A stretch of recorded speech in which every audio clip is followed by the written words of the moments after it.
हाय viewers, तो चलिए शुरू करते हैं आज की कहानी का सफ़र जिसका नाम है रेत की मछली और जिसे कांता भारती जी ने लिखा है। तो चलिए शुरू करते हैं इस कहानी का आगे का हिस्सा। कभी कभी लगता है कि यूनिवर्सिटी ना जाऊं तो अच्छा है, कोई नौकरी तो करनी नहीं। मन को समझाने की कोशिश करती।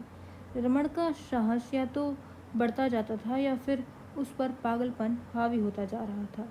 उसकी आंखों में भयानकता झलकती थी। क्लास खत्म होने के बाद अंदर घूमता रहता और मेरे बाहर निकलने का इंतज़ार करता रहता। मेरे बाहर आते ही वह पीछा करना शुरू कर देता। फिर एक दिन मैंने देखा उसने अपनी साइकिल के कैरियर पर एक बड़ा सा पत्थर रख छोड़ा है। वह पत्थर बराबर वहाँ दिखाई देता और लगता कि वह किसी अज्ञात से बदला लेना चाहता है। उस दिन यूनिवर्सिटी पहुंचने से थोड़ा पहले ही अचानक रिक्शे की चेन उतर गई। रिक्शा वाला उतरकर चेन चढ़ाने लगा। तभी मेरी नज़र पड़ी रमण पर। मैं सन्नाटे में आ गई। साइकिल छोड़कर उसने करियर पर रखा पत्थर उठा लिया था। शायद मुझ पर फेंकने जा रहा था। आज शायद अनहोनी घट जाएगी। डर से मेरी आंखें बंद हो गईं। भयंकर आतंक के कुछ क्षण कैसे बीते मुझे पता नहीं। जब मैंने आंखें खोलीं तो पाया कि रमण ज्यों का त्यों पत्थर उठाए जड़ हुआ खड़ा है। मैंने कांपते स्वर में शायद उससे कहा था कि मैंने उसका क्या बिगाड़ा है। रमण रोज से कांपता हुआ गालियां बकता रहा और फिर पत्थर एक और फेंक कर चला गया। तनाव के वे क्षण बीत गए। उसके बजाय अब क्षोभ भर आया। यूनिवर्सिटी पहुंचते ही रिक्शे से उतरकर मैं सीधे प्रॉक्टर के कमरे में गई। घबराहट से कांपती आवाज़ में किसी तरह मैंने रमन की घटना बता दी। प्रॉक्टर ने संजीदगी से सुना और मुझे निडर होकर जाने को कहा। मन फिर भी भय से काँप काँप जाता। समझ में नहीं आ रहा था कि रमन की इस दुश्मनी की वजह क्या है।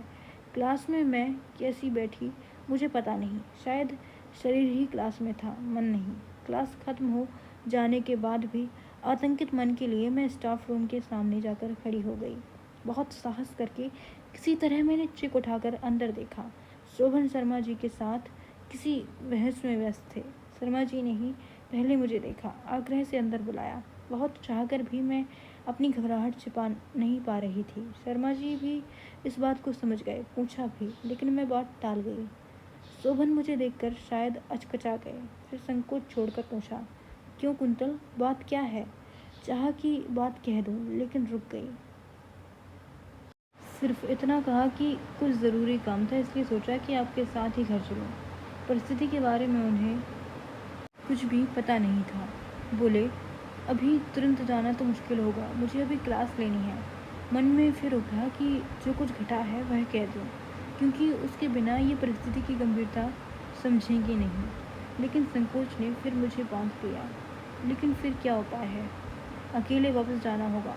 मन वह से काँप काँप उठता। शोभन के पास आकर भी समाधान मिला नहीं। इनका सहज भाव से यह कहना कि तुम घर जाओ, मैं क्लास लेने के बाद आऊँगा, मुझे कचोट गया।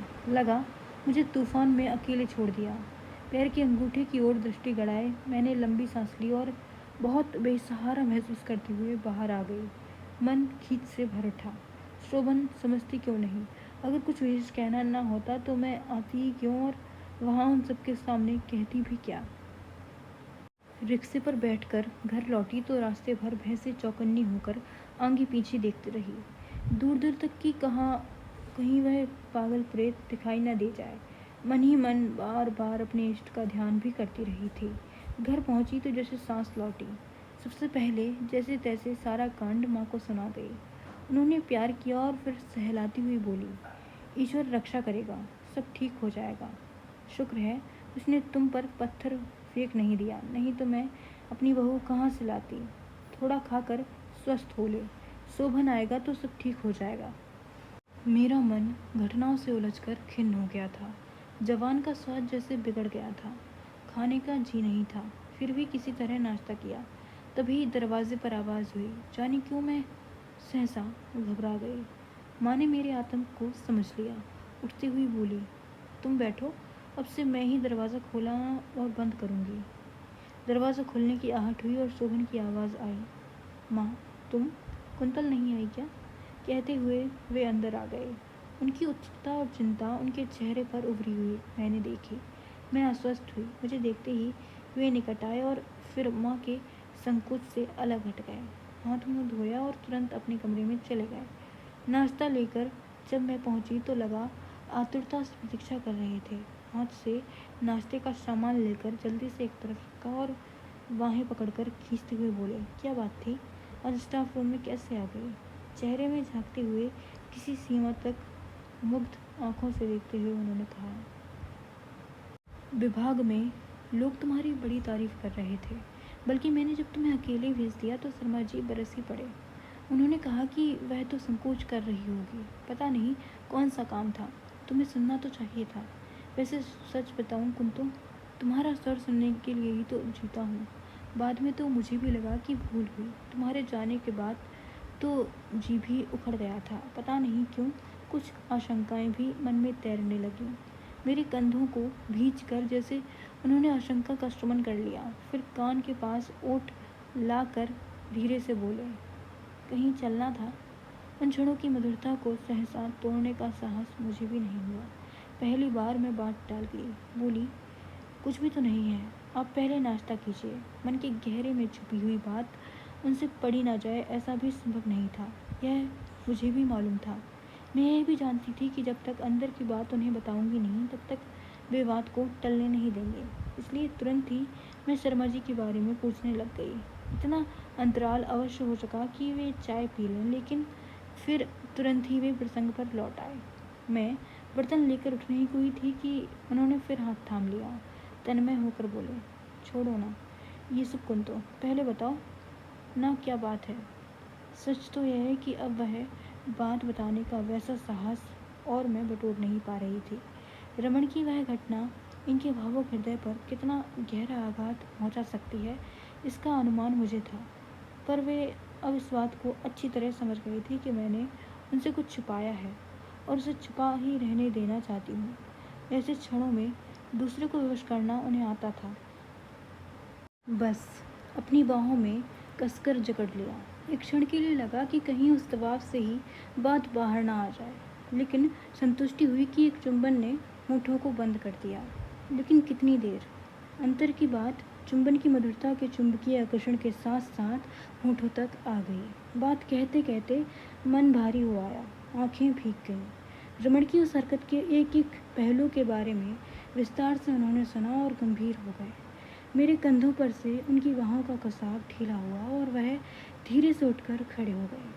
कुछ देर सोचते रहे और फिर जैसे उलझे और खोए हुए से कमरे में टहलने लगे, इधर से उधर, उधर से इधर। वे उसी तरह टहलते रहे और मैं उद्योग से घुटती रही। गहरा मौन मेरे अंतर को सालने लगा। बेचैन होकर मैंने कहा, आप अचानक चुप क्यों हो गए? मुझे घबराहट हो रही है। मेरे स्वर में कायरता भर आई थी। मैंने व्यग्रता के साथ पूछा, बता दीजिए ना, मैंने कुछ गलत किया? उनका टहलना रुक गया। बहुत गंभीर स्वर में बोले, ऐसी कोई बात नहीं। चिंता ये है कि प्रॉक्टर ने उसे पुलिस में दे दिया होगा। मुकदमा चलेगा। जब तक फैसला नहीं होता वो बंद रहेगा। सारी यूनिवर्सिटी में चर्चा होगी। लोगों को क्या छोटी सी बात भी स्कैंडल बनते देर नहीं लगती। मैं सन्नाटे में आ गई, गला भर आया। इससे तो अच्छा होता कि वह पत्थर मार देता और मैं मर जाती। मैं सुबकने लगी। वे फिर उसी तरह गंभीर टहलते रहे। जैसे एक विस्फोट हुआ। बाहर वही मनहूस शोर उठा। रमन की भाभी जोर जोर से रो रही थी और शोभन को बुरा भला कहती जा रही थी। यंत्रवत मेरी हथेलियों ने आंखों और गालों से आंसू पोंछ लिए। व्यस्त होकर मैं उठी और भरसक रमन की भाभी की ओर से ध्यान मोड़ने के लिए अनावश्यक रूप से बिस्तर उलटने पलटने लगी। ये और अधिक गंभीर हो उठी थी। रमन की भाभी की एक एक बात उसके रुदन के साथ वातावरण में गूंज रही थी। आसपास शायद लोग भीड़ लगाकर सुनने भी लगे होंगे। रो रो कर कहे जा रही थी, अब शोभन का कलेजा ठंडा हो गया होगा। मैं बेवा हो गई तो लोग जो चाहे जुल्म ढाएं। रमन के सिवा कौन है मेरा? क्या बिगाड़ा था रमन ने शोभन का? उसके खून के प्यासे हो गए हैं सब लोग। मुझे होश नहीं कि मैंने उसके बाद क्या क्या सुना। कभी कभी ऐसा लगता था कि जैसे एक ही बात किसी मशीन से दोहराई जा रही हो। कर्कश रुदन की आवाज़ मन को कुछ ऐसे कुरेदती थी जैसे बहुत सी सुइयां कोई चुभो रहा हो। कई बार चाहा कि शोभन की ओर देखूं, लेकिन साहस नहीं हुआ। शोभन शायद मुझसे ज़्यादा पीड़ित थे। बहुत रात गए ही वह सारा कांड शांत हो गया, लेकिन उस शांति के बाद भी वातावरण सहज नहीं हुआ। वातावरण का भारीपन ज्यों का त्यों बना रहा, बल्कि मनहूसियत कुछ बढ़ ही गई। बालकनी में आकर उस मनहूस मकान की तरफ देखने की भी इच्छा नहीं हुई। माँ से मालूम हुआ कि उस घर में चूल्हा नहीं जला। चूल्हा मेरे यहाँ भी नहीं जल सका। माँ एक बार ऊपर आई और फिर जैसे अपने आप में खोई नीचे वापस लौट गईं। शोभन पत्थर की तरह जड़ थे और मैं आशंकाओं में डूबी हुई। लगता था मोहल्ले में कोई मर गया है, शायद कि सहजता मर गई थी। रात बीत चुकी थी। अंधेरे आकाश की पीठिका पर बालकनी के खुले हिस्से से देखती गुच्छे गुच्छे फूली छितराई जूही और चमेली की काली लतरों से टकराकर सरकती हुई हवा अंदर आई तो मन आशंकित हो उठा। बल्कि आशंका सही शब्द नहीं है, उद्योग कहा जा सकता है उसे। उद्योग और आतंक का मिला जुला रूप। बहुत साहस करके मैं शोभन के निकट आई। वे हिले नहीं, बोले भी नहीं। हल्की रोशनी में चमकती सामने की नीली दीवार के उस पार देखते रहे। मैंने बहुत धीरे से कहा, शोभन अब क्या होगा? यह मनुष्यत कैसे टूटेगी? मेरा जी घुट रहा है। नीचे बिल्कुल सन्नाटा था, लेकिन मुझे पता था कि माँ जाग रही होंगी। वे सुख से सहज होकर सो सकें ऐसी परिस्थिति नहीं थी, और इस सब में एकमात्र दोषी थी मैं, केवल मैं। शोभन कुछ नहीं बोले। उनकी पीड़ा भी मैं महसूस कर रही थी। तभी कमरे के द्वार पर आहट हुई। मैं चौंकी और शोभन से थोड़ा अलग हट गई। माँ थी वहाँ। शोभन ने करवट ज़रूर बदली, लेकिन बोले कुछ नहीं। माँ भी चुपचाप बैठ गई। माँ की कातर उदासी और बेचैनी देखकर मैं और भी अधिक अवशिष्ट हो गई। थोड़ी देर तक मौन घुटता रहा। फिर वे लंबी सांस लेकर बोली, मेरा जी घबरा रहा है शोभन। कोई रास्ता है? तुम कुछ उपाय सोचो ना बेटा। अब लगा कि शोभन इतने लंबे मौन के अंतराल में एक जगह अपने मन को ही बांधने में व्यस्त थे। माँ की बात सुनकर छत की ओर देखते हुए बोले, अब यह जगह हमारे रहने लायक नहीं रह गई। सोचता हूँ हम सब कहीं और चलकर रहें। यहाँ से दूर हो लेंगे तो संकट अपने आप शांत हो जाएगा। दूर रहने से बहुत कुछ टल जाता है। वे बोलते रहे और मैं सुनती रही। तभी मेरी आंखें माँ की ओर उठी और मैं काँप गई।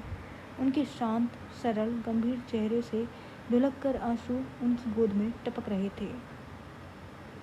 2 बरस में पहली बार उस निष्ठावान और संकल्पशील मुख पर मैंने आंसू देखे थे। मेरा खून जम गया। लगा गले में कुछ घुट रहा है। शोभन भी कुछ न बोले। Thank you for watching.